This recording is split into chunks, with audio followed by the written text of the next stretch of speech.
بہرحال ان تین چیزوں پر تو جیسے کہ میں نے عرض کیا یہ احادیث پہلے بھی آئے ہیں. زیادہ جس پر میں زور دینا چاہتا ہوں وہ یہ ہے کہ فرائض کون سے ہیں جو اللہ نے ہمارے اوپر لازم کر دیے، واجب کر دیے.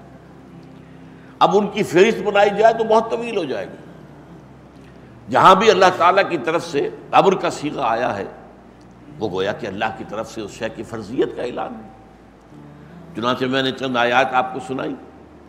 یا ایھا الذین آمنوا آمنوا باللہ ورسولہ، اے ایمان کے دعوے دارو ایمان لاؤ اللہ پر، اس کے رسول پر، جیسا کہ اس کا حق ہے. پھر آپ کو معلوم ہے ارکان اسلام میں سے دو جو ہیں ان کا تو بار بار ذکر آتا ہے، اقیموا الصلاۃ وآتوا الزکاۃ، نماز قائم کرو اور زکوٰۃ ادا کرو. پھر نماز میں سے خاص نماز کا ذکر ہے جس کے لیے ہم جمع ہیں.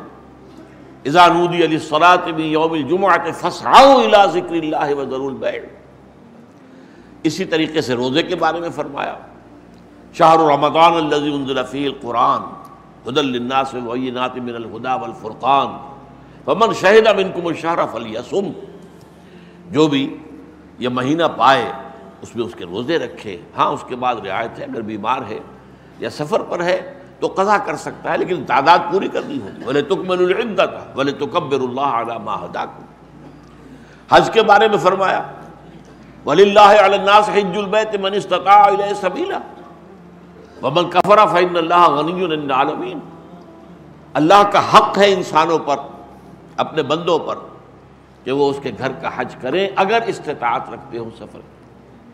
لیکن اگر کوئی استطاعت رکھنے کے باوجود نہیں کرے گا تو گویا کہ وہ کفر کا مرتکب ہوگا. تو اللہ تعالیٰ کو کوئی پرواہ نہیں ہے ان لوگوں کی کہ جو اس کے احکام کو توڑ رہے ہیں. وہ اللہ کا کچھ بگاڑ نہیں رہے، اپنا بگاڑ رہے ہیں.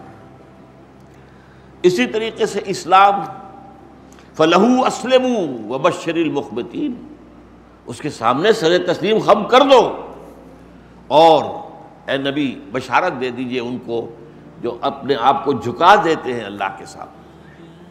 اسی طریقے سے ادخلوا فی السلم کافہ، اسلام میں داخل ہو جاؤ پورے کے پورے، جزوی نہیں، پورے کے پورے، پورا اسلام اپنے اوپر نافذ کرو. اسی طرح فرمایا اطیعوا اللہ واطیعوا الرسول واولی الامر منکم، اطاعت کرو اللہ کی اور اطاعت کرو اس کے رسول کی صلی اللہ علیہ وسلم، اور تم میں سے جو صاحب امر ہو ان کی. میں تفصیل میں نہیں جا رہا ان آیات کی، میں تو صرف گنوا رہا ہوں. اسی طریقے سے فرمایا یا ایھا الذین آمنوا اتقوا اللہ حق تقاتہ، اے اہل ایمان اللہ کا تقوی اختیار کرو جتنا کہ اس کے تقوی کا حق ہے. اسی طریقے سے فرمایا فابتغوا عند اللہ الرزق واعبدوہ، رزق مانگو اللہ سے اور اس کی عبادت کرو، اس کی پرستش کرو. اسی طریقے سے اے میرے بندو ان ارضی واسعۃ فایای فاعبدون، میری زمین بہت کشادہ ہے بس میری ہی عبادت کرو. اگر کسی ایک جگہ پر ایسا ماحول ہے کہ تم میری عبادت نہیں کر سکتے تو چھوڑ دو اس جگہ پر، میری زمین کشادہ ہے، وہاں سے ہجرت کرو. اسی طریقے سے فرمایا کونوا قوامین للہ شہداء بالقسط، اللہ کے لیے مضبوطی کے ساتھ کھڑے ہو جاؤ اور قسط اور عدل اور انصاف کے گواہ بن کر کھڑے ہو جاؤ. یہی مضمون ذرا الٹی ترتیب کے ساتھ آیا ہے. یہ تو سورہ نساء کی آیت تھی، اور سورہ مائدہ میں فرمایا یا ایھا الذین آمنوا کونوا قوامین بالقسط شہداء للہ، اے ایمان والو عدل اور انصاف کے علمبردار بن کر کھڑے ہو جاؤ اور اللہ کے حق میں گواہی دینے والے بن جاؤ. اسی طرح فرمایا وجاہدوا فی اللہ حق جہادہ، اللہ کی راہ میں جہاد کرو جتنا کہ اس کی جہاد کا حق ہے. اور پھر قتال کے بارے میں فرمایا وقاتلوہم حتی لا تکون فتنۃ ویکون الدین کلہ للہ، جنگ کرو اللہ کے راستے میں یہاں تک کہ فتنہ بالکل فروغ ہو جائے، بغاوت جو ہے اللہ کے خلاف وہ ختم ہو جائے اور دین کل کا کل اللہ کے لیے ہو جائے.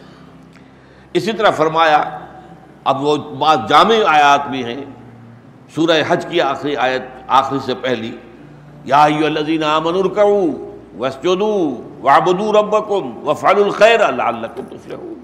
4 احکام جمع کر دیے. اسی طرح 4 احکام سورہ آل عمران کی آخری آیت میں یا ایھا الذین آمنوا اصبروا وصابروا ورابطوا واتقوا اللہ لعلکم تفلحون.